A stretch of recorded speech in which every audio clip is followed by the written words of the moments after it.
পাঁচিল দিয়ে দেবে। সেই সময় মানুষ সব কাগজপত্র দিয়েছিল ফ্রি করতে। ফ্রি জিনিসটা আপনারা নেবেন না, কেন ফ্রি করতে গিয়ে আজকে বিশেষ করে বিধানসভার এত কবরস্থানগুলো চলে গেল ওয়াকাপটে। কেন?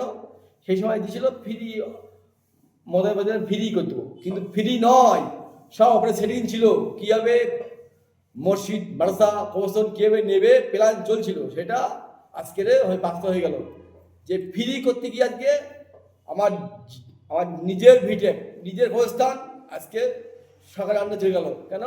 সেই সময় ফ্রি ঘিরতে গিয়েছিল পাঁচিল দিয়ে করতে গিয়ে আজকে ব্যবস্থা।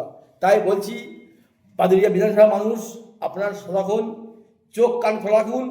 কেন? ফ্রি জিনিস নেবেন না। বিশেষ করে টিএমসি যে প্ল্যান প্রতি বিধানসভায় বা বুথে বা অঞ্চলে বা ওয়ার্ডে সবকে আশা দিয়েছে, আশা তোর ঘর দেবো, তোর কাজ দেবো, এই দেবো সেই দেবো বলে সব লোভে।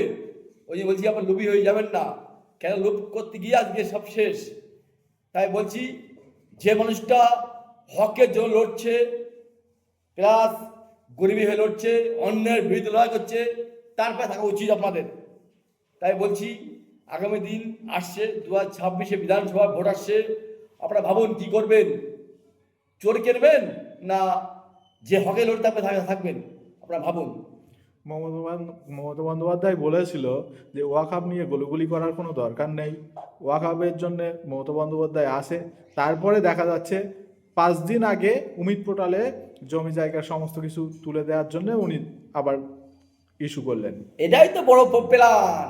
এটা হচ্ছে মমতা ব্যানার্জি প্ল্যান করেছিল যে বাংলার মানুষ যদি লাফালাফি করে আমি কি হবে, বার্তা দিতে হবে। তো ওই যে বলছিল ওয়াকআপ নিয়ে গুলি করবেন না। কেন? ও তো সেটিং হয়েছিল যে ওয়াকআপ নিতে পারলে আমার ভালো হবে। তাই প্ল্যানিং করে যে এই আমরা আন্দোলন করছি, তোমরা আন্দোলন করবেন না, দিল চলে যাও, আমাদের ভোট নিয়ে আপনি কুদ হয়েছে, আর আমার কবরস্থান ওয়াকআপ আমাদের নিতে পারবো না। এই করে মোদের প্ল্যান করে ঠিক সময় বলে দেন আমি মেনে নিচ্ছি, আপনারা মেনে নেন, বেশি তুলে দেন, আপডেট করে দেন, এই তো প্ল্যান। তাই বলছি এই মমতা ব্যানার্জি মানুষকে দিশা করছে, মানুষকে বিভিন্ন করছে, মানুষকে লোভ দেখিয়ে আজকে মানুষকে গাড্ডায় ফেলে দিল যে আজ কি হবে। বিশেষ করে কবরস্থান মসজিদ মাদ্রাসা আজকে চলে গেল। তাই বলবো এই মুখ্যমন্ত্রী মমতা ব্যানার্জির পাশে আপনারা থাকবেন না, আপনারা ভাবুন কি করবেন। ইনি আমাদের না বিজেপি টিম, ভাবুন আপনারা।